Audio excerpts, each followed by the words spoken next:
Okay, Wittle Defender, by now you probably realize how important gems are and how fast you end up going through.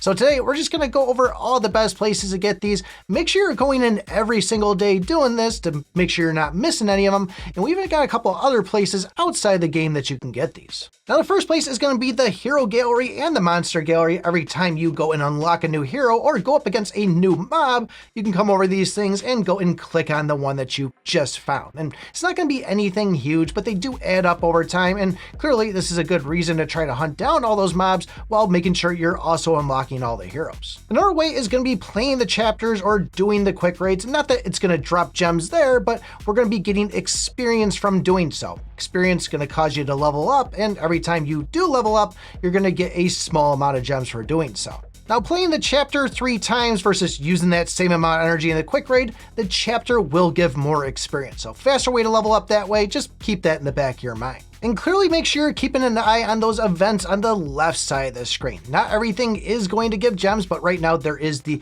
Azure Boss battle inside there, and depending on how well you do, you'll be getting some gems out of the chest, but also every single day there is going to be a ranking reward, which is an extra little way to get some more. Inside the funds, there is the Adventurer Fund, which does have a free side to it. Yes, they're not as much as the paid side on it, but still, this could be a good way to kind of entice you to push those chapters, knowing that if you did go and beat it, you're going to be at least getting an extra 100 gems for every single one of the levels you beat. You want to make sure you're maxing out on your daily quests every single day, and also the weekly quest. There is gems inside that, but also pay attention to the achievements. Go and glance through these. I don't think a lot of people even know that just by renaming yourself in the game, you can get an extra 100 gems from that. The daily challenges are always an easy way. Golden Rat Hole, the Goblin Ground. These ones are only going to give it when we go and beat a higher level or one that we haven't completed yet, but we do have a trick for that. We'll link that video towards the end, but just an easy way to go and push through this and really rack these things in.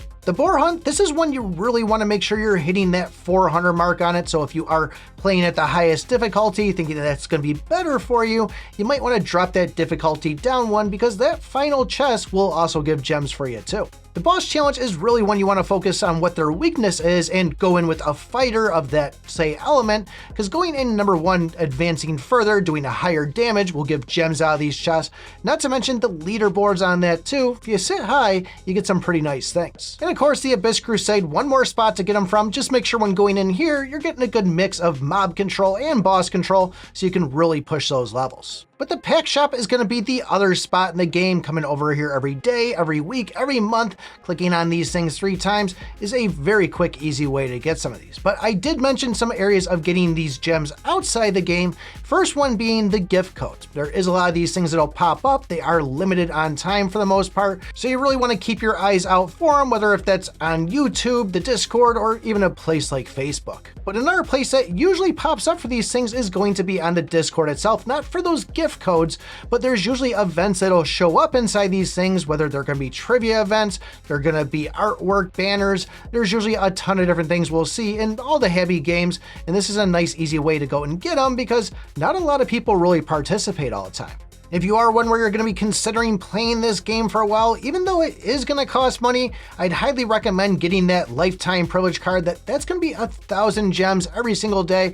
And the longer you're waiting to buy it, if you are a spender, the more you're missing out on these deals. I'm sure as this game goes on, there'll be events that pop up. We'll see more ways to get gems, but just keep on grinding the game as much as you can, and really, you'll get these things before you know it. But like I said, we do have that Goblin Guide out there, or even the Rat Hole one, ways to progress on that. If you want to know about those, take a look at this video right here.